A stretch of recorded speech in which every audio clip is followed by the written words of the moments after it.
Hi అండి, good morning. అందరు మీరు ఎలా ఉన్నారు? బాగున్నారా? నేను బాగున్నానండి. సో ఇవాళ నేను బెండకాయ ఫ్రై చేద్దాం అనుకుంటున్నాను. తక్కువ నూనె వేసి చక్కగా పల్లీలు పోపు వేసి మనం ఫంక్షన్లో ఎలా తింటామో అలా తినచ్చు. నేను ఇదివరకు స్టార్టింగ్లో యూట్యూబ్ స్టార్ట్ చేసినప్పుడు జస్ట్ వాయిస్ ఓవర్ ఇచ్చాను, మీకు దీని రెసిపీ చెప్పాను, ఎప్పుడు చూపించలేదు. బట్ ఇప్పుడు మాత్రం నేను మీకు ఈ డెమో అంతా చూపిస్తున్నాను. సో ఎలా చేయాలో అంతా చూపిస్తున్నాను, తయారీ విధానం. సో బెండకాయలు తీసుకోవాలి, తగినంత బెండకాయలు తీసుకోవాలి, పసుపు వేయాలి, తగినంత ఉప్పు వేయాలి, కారం వేయాలి. నేను తగినంత ఉప్పు వేసుకున్నాను, అలాగే 3 స్పూన్స్ కారం వేసుకున్నాను, అలాగే 3 స్పూన్స్ పెద్ద పెద్ద స్పూన్స్తో శనగపిండి తీసుకున్నాను, 2 స్పూన్స్ గరం మసాలా తీసుకున్నాను, అలాగే 3 స్పూన్స్ శనగపిండి తీసుకున్నాను కాబట్టి 3 స్పూన్స్ బియ్యం పిండి కూడా తీసుకున్నాను. సో ఈ బెండకాయ ముక్కలకి ఇవన్నీ పట్టించేయాలన్నమాట. అలాగే కరివేపాకు తీసుకున్నాను, ఒక ఉల్లిపాయ, పెద్ద ఉల్లిపాయని నేను తరిగి పెట్టుకున్నాను, అలాగే బోల్డని పచ్చిమిరపకాయలు తరిగి పెట్టుకున్నాను. సో ఇవన్నీ మనం వేయించాక అప్పుడు మనం ఇదేదైతే సారీ అండి మధ్యలో ఆగిపోయింది. సో ఇదేదైతే ఉంటుందో మనం ఈ బ్యాటర్ అంతా ఇలా కలిపేసుకోవాలి. నేను ఇప్పుడు మీకు చూపిస్తున్నాను. నేను ఒక చేత్తో చేయడం నాకు ఇబ్బందిగా ఉంటుంది, బట్ ఆల్సో నేను కొంచెం చూపిస్తాను. నేను తర్వాత మళ్ళీ పూర్తిగా కలుపుకుంటాను. సో మనం వేసిన ఇంగ్రీడియంట్స్ అన్నీ మనం కలిపేసి పెట్టేసుకుని ఇవి వేయించుకుని పెట్టేసుకోవాలి. ఇవి వేయించుకున్నాక ఒక గిన్నె, ఒక డిష్లోకి కానీ ఒక ప్లేట్లోకి కానీ తీసేసుకున్నాక అప్పుడు మనం నూనె వేసి ఈ పచ్చిమిరపకాయలు, ఈ కరివేపాకు వేయించుకోవాలి పోపు వేసి. ఓకేనండి. పోపు వేసి ఇవి వేగిపోయాక అప్పుడు లాస్ట్లో ఇవి వేసేయాలన్నమాట. ఆల్రెడీ వేగి ఉంటాయి కాబట్టి తొందరగా కూర అయిపోతుంది. నేను చేస్తూ మీకు చూపిస్తాను. సో నేను నూనె కాగబెట్టేసుకున్నానండి, తగినంత నూనె వేసుకున్నాను. ఇప్పుడు నేను మీకు చెప్పాను కదా, బ్యాటర్ అంతా కలిపాను. శనగపిండి, బియ్యం పిండి, ఉప్పు, కారం, గరం మసాలా, కొంచెం అల్లం వెల్లుల్లి పేస్ట్ ఇవన్నీ వేసాను కదండి. ఇవి వేసేసుకోవాలన్నమాట. ఇవన్నీ వేసేసి ఒకసారి మనం ఫ్రై చేసేసుకుని పెట్టేసుకుంటే కూర తొందరగా ఈజీగా చేసేసుకోవచ్చు అనమాట. బెండకాయలే కాబట్టి తొందరగా వేగిపోతుంది. నేను అందుకే తగినంత నూనె అని చెప్పాను. సో దట్ ఆ తగిన నూనెకి మనం వేస్తూ ఉంటే వేగిపోతూ ఉంటాయి. మీడియంలో పెట్టుకోండి, మరీ సిమ్లో కాదు, కొంచెం మీడియంలో పెట్టుకుంటే తొందరగా అయిపోతుంటుంది. సో ఇలా మనకి ఎన్ని కావాలంటే అలా తరిగి పెట్టేసుకున్నవన్నీ ఇలా వేసేసుకోవాలి. నేను మొత్తం వేసేసానండి.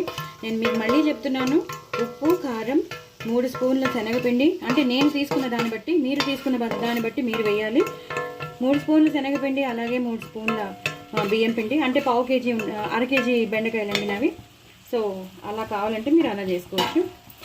అందులో ఉప్పు, కారం, గరం మసాలా, కొంచెం అల్లం వెల్లుల్లి పేస్ట్, కరివేపాకు కొంచెం, తర్వాత మళ్ళీ పోపులో ఎలాగో వేస్తాం కాబట్టి దీన్ని ఇలా కలిపేయాలండి. పూర్తిగా కలిపేసి ఒకసారి హైలో పెట్టుకున్నాక బాగా కలిపేశాక అప్పుడు మళ్ళీ సిమ్లో పెట్టుకోవాలండి. సిమ్లో పెట్టుకుని వేయించుకోవాలి. ఇది ఒక 5 to 6 మినిట్స్ పడుతుంది వేగడానికి. వేగాక మీకు చూపిస్తాను. సో ఇలా వేగుతున్నాయండి. సో మ్యాక్సిమం 50 to 40% వేగిపోయాయి. ఇంకొక 2 మినిట్స్ ఉంటే బాగా వేగిపోతాయి. ఇలాగే ఉండాలి. ఇప్పుడు మనం పోపు వేసాక యాజ్ టీజ్గా వేసేస్తాం. సో అది మనకి ఫ్రై అయిపోతుంది. సో మ్యాక్సిమం ఇంకొక 2 మినిట్స్లో బెండకాయ ఫ్రై బాగా అయిపోతుంది.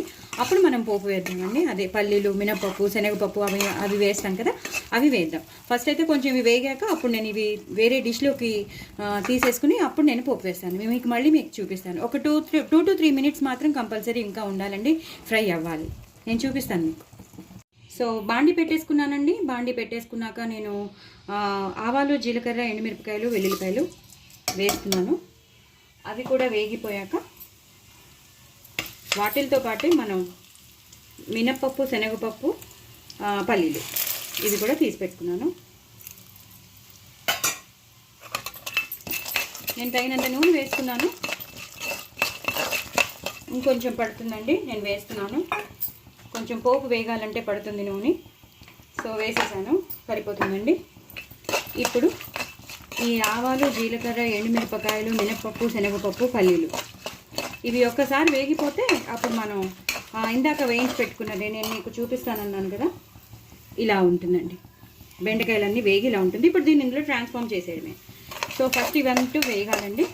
ఇవి వేగిపోతే మనకి ఫాస్ట్గా కూర అయిపోతుంది, ఫ్రై అయిపోతుంది. కూర అనుకోవచ్చు, ఫ్రై అనుకోవచ్చు, మనం ఎలా అనుకుంటే అలాగా. అదైతే డీప్ ఫ్రై చేస్తారండి, చాలా డీప్ ఫ్రై చేస్తారు ఫంక్షన్ స్టైల్లో అయితే, రెస్టారెంట్ అయినా. కానీ ఇది డీప్ ఫ్రై చేయక్కర్లేదు. ఇలా మనం తగినంత నూనెలో మనం వేసేసుకోవచ్చు. ఇప్పుడు మనం పచ్చిమిరపకాయలు వేసుకుంటామండి. వేగాయి, మినపప్పు కానీ శనగపప్పు కానీ బాగా వేగాయి కాబట్టి నేను ఇప్పుడు పచ్చిమిరపకాయలు వేస్తున్నాను. కొంచెం పచ్చిమిరపకాయలు ఉండాలండి. ఇంకా నేను కారం వేయట్లేదు, ఇందాక మనం కారం వేసాం కాబట్టి.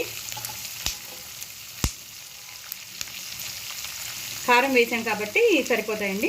ఇప్పుడు ఈ పచ్చిమిరపకాయలని ఈ పోపులో ఇలా కలిపేయాలి. ఇలా కలిపేసేస్తే అవి వేగుతూ ఉంటాయి. వేగుతూ ఉన్నప్పుడే కరివేపాకు కూడా కొంచెం వేసేసుకోవాలి. ఇందాక మనం బెండకాయల్లో కూడా కరివేపాకు వేసుకున్నాం, ఇప్పుడు కూడా కరివేపాకు వేసుకున్నాం. ఇందాక అల్లం వెల్లుల్లి పేస్ట్ కూడా అందులో వేసాం, అయినా సరే ఇందులో వెల్లుల్లిపాయ వేసాం, సన్నగా తరిగిన 2-3 అండి అంతే. అవి కూడా పెద్దగా ఉన్నాయని చెప్పి నేను కట్ చేసి వేసాను. ఇవి ఇలా వేగిపోయిన వెంటనే బాగా డీప్ ఫ్రై అయిపోవాలని రూల్ ఏం లేదండి. అవి పచ్చిమిరపకాయలు వేగాయి అని అంటే చాలు, ఎలాగో వేగుతూనే ఉంటాయి. ఇప్పుడు ఉల్లిపాయలు వేసేసుకోవాలండి. ఒక పెద్ద ఉల్లిపాయ నేను తరిగి పెట్టుకున్నాను. ఇది చపాతీలోకి బాగుంటుంది, అన్నంలోకి చాలా బాగుంటుంది. పిల్లలు ఎక్కువ ఇష్టపడతారు, ఎందుకంటే పల్లీలు ఉంటాయి, పప్పులు ఉంటాయి. సో వాళ్ళకి చాలా ఇష్టపడతారు ఇలాంటి కూరలు, ఇలాంటి ఫ్రైలు. సో ఇప్పుడు ఉల్లిపాయలు వేసేసుకున్నాం. ఈ ఉల్లిపాయలు కొంచెం పచ్చిమిరపకాయలు ఉల్లిపాయలు కొంచెం వేగాలండి, నేను మీకు మళ్ళీ చూపిస్తాను. సో పచ్చిమిరపకాయలు, పల్లీలు, మినపప్పు, శనగపప్పు, పోపంతా బాగా వేగిపోయింది, ఉల్లిపాయలు కూడా బాగా వేగిపోయింది. సో ఇప్పుడు మనం ఇందాక ఫ్రై చేసి పెట్టుకున్న బెండకాయలు, అలాగే ఆ బెండకాయ మొత్తం బ్యాటర్ అంతా వేసేయాలండి. వేసేసి ఇలా కలపాలి.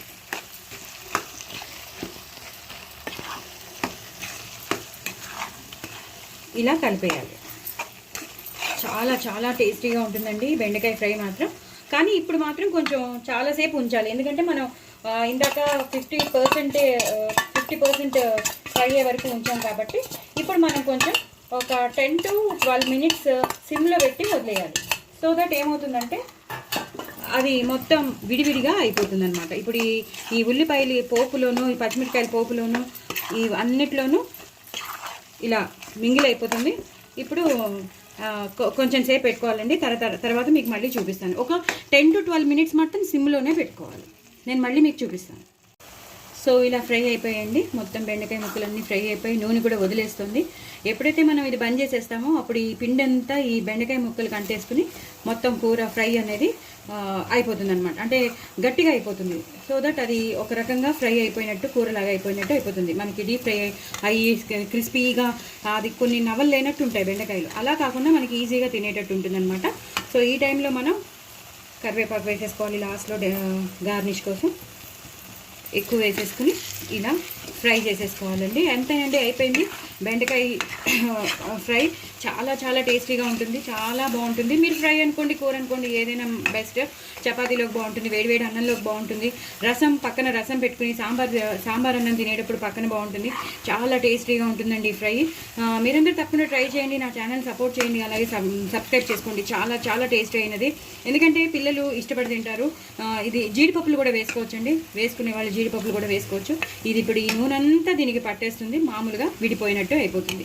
సో మీరందరూ తప్పకుండా ట్రై చేయండి, నా ఛానల్ సపోర్ట్ చేయండి. But very tempting and very delicious బెండకాయ ఫ్రై అండి. బాయ్ అండి.